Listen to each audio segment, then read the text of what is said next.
আজকে তোমাকে আমি একটা কথা বলবো।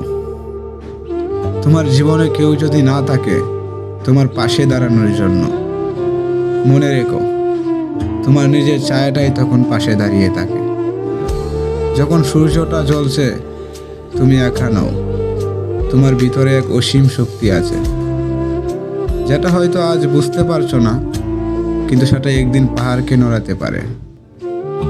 প্রতিটা মানুষের জীবনে ওঠানামা থাকবে, কেউই সবসময় সুখে থাকে না, আবার কেউই সবসময় দুঃখে থাকে না। কিন্তু যেটা পার্থক্য গড়ে দেয় সেটা হলো কে দুঃখের মাঝে নিজের স্বপ্ন ধরে রাখতে পারে আর কে পারে না। তুমি হয়তো আজ হেরে যাচ্ছ, ব্যর্থ হচ্ছ বারবার, কিন্তু হেরে যাওয়াটা চিরন্তন নয়, হাল ছেড়ে দেওয়াটাই চিরন্তন। হাল ছাড়বে না, এই অঙ্গীকারটাই তোমাকে বাকিদের থেকে আলাদা করে দিবে। প্রত্যেকটা সফল মানুষের পিছনে থাকে হাজারো কষ্ট, ঘাম, অভিমান, অস্ত্র, কিন্তু তারা থেমে যায়নি। তারা জানতো আজ যদি আমি এক ধাপ এগিয়ে যাই, আগামীকাল আমি দু ধাপ এগিয়ে থাকব। তুমি যে জায়গায় দাঁড়িয়ে আছো সেটা হয়তো এখন অন্ধকার মনে হচ্ছে, কিন্তু মনে রেখো অন্ধকারের শেষেই কিন্তু সূর্য ওঠে। সেই আলোটা দেখার আগে যদি তুমি হাল ছেড়ে দাও তাহলে জীবনভর আফসোস করবে।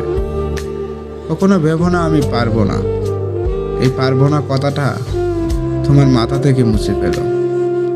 নিজেকে বলবো আমি পারি, আমি পারবো, আর আমি হব। এই বিশ্বাসটা তোমার ভিতরে আগুনের মতো জ্বলতে থাকো। তোমার স্বপ্নটা তোমার, কেউ সেটা তোমার কাছ থেকে কেড়ে নিতে পারবে না।